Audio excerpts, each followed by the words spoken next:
அஸ்ஸலாமு அலைக்கும் வரஹ்மத்துல்லாஹி வபரகாத்துஹு. அன்பாத அனைத்து உறவுகளுக்கும் இனிய மதிய வணக்கம். இதோ குவைத்தில் இன்று காலை நடந்த அசம்பாவிதத்தால் ஏற்பட்ட பாதிப்பு, மிக முக்கியமான தகவல்கள் சில இருக்குது. அதுக்கு முன்னாடி இந்த வீடியோவை பார்த்துட்டு போயிடலாம்.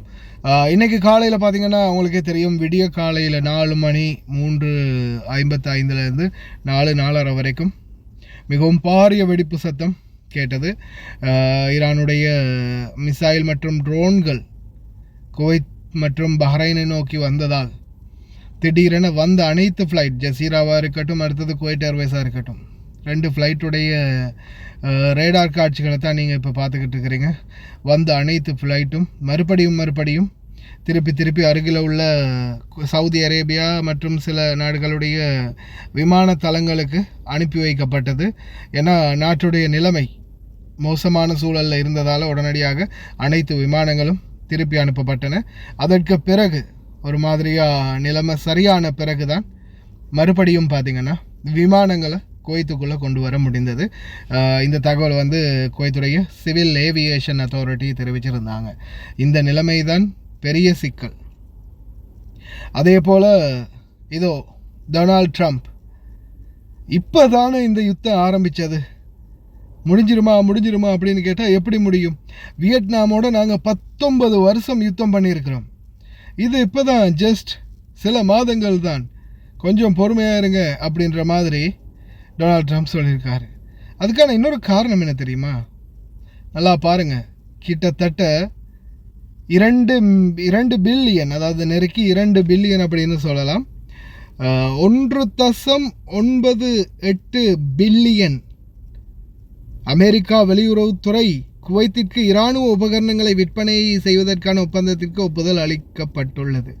இதில் 1.98 பில்லியன் டாலர் மதிப்புள்ள ஆளில்லா விமான எதிர்ப்பு அமைப்பு தளங்களும் அடங்கும். அதாவது இது 3வது தடவை, முதல் தடவை 2வது தடவை இல்லை, 3வது தடவையாகவும் பில்லியன் கணக்கில் டீல் ஒன்று அடுத்ததாக குவைத்தோட போட்டுட்டாங்க.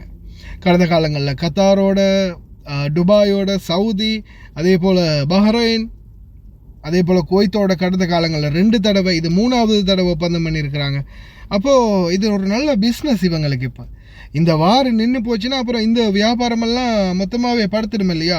பாருங்கள், 1.98 பில்லியன் மறுபடியும் கிட்டத்தட்ட நான் நினைக்கிறேன் இப்போதைக்கு வரைக்கும் ஒரு 6-7-8 பில்லியனுக்கு குவைத்துக்கு மட்டுமே ஆயுதங்களை சப்ளை பண்ணிட்டாங்க. இந்த போர் அமெரிக்காவுக்கு சிறந்த ஒரு சாதகமான நிலைமைன்னு தான் சொல்லணும். அதை வச்சு தான் அவங்க மெயின்டைன் பண்ணிகிட்டு இருக்கிறாங்க. பார்க்கலாம் எப்போ தான் இது ஒரு முடிவுக்கு வரும் அப்படின்னு. அதே போல் இதோ ரஷ்ய அதிபர் புட்டின் முடிஞ்சிருச்சுன்னு நீங்கள் எங்கே முடிஞ்சது? இன்னும் முடியவே இல்லை. பாலஸ்தீனுடைய பிரச்சனைக்கான சொல்யூஷன் கிடைத்து விட்டது அப்படின்னு சொன்னாங்க. ஆனால் இன்னும் பாலஸ்தீனுடைய பிரச்சனைக்கு எந்த தீர்வும் வரவில்லை அப்படின்றத சுட்டி காட்டியிருக்கிறாரு.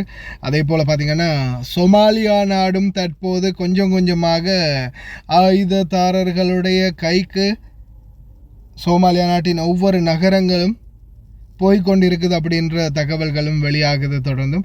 அதே போல் நேற்றைய தினம் கூட பார்த்திங்கன்னா பாலஸ்தீனத்தில் தாக்குதல் நடத்தப்பட்டிருக்குது.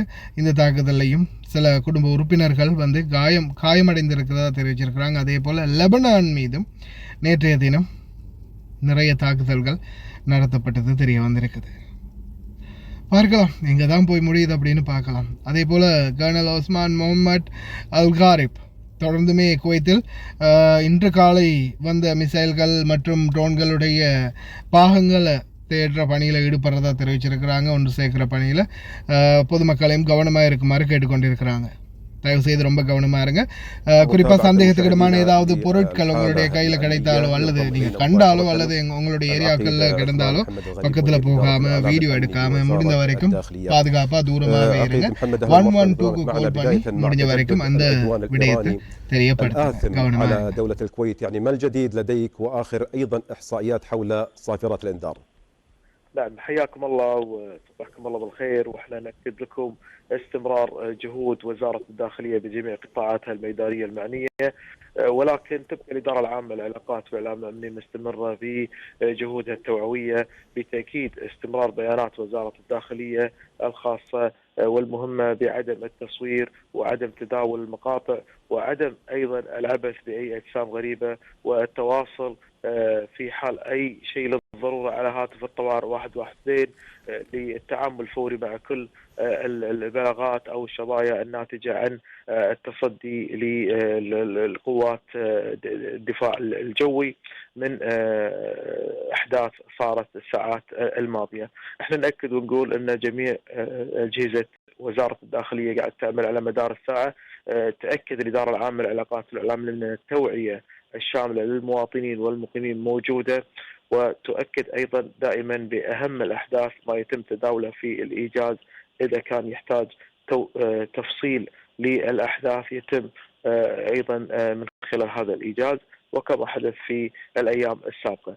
تبقى أيضا يعني أهم الإجراءات المتبعة الآن مع المواطنين والمقيمين بضرورة توخي الحيطة والحذر وتنبيه أبنائهم، وأيضا توصيل الرسالة التوعوية بالهدوء وعدم التداول الشائعات.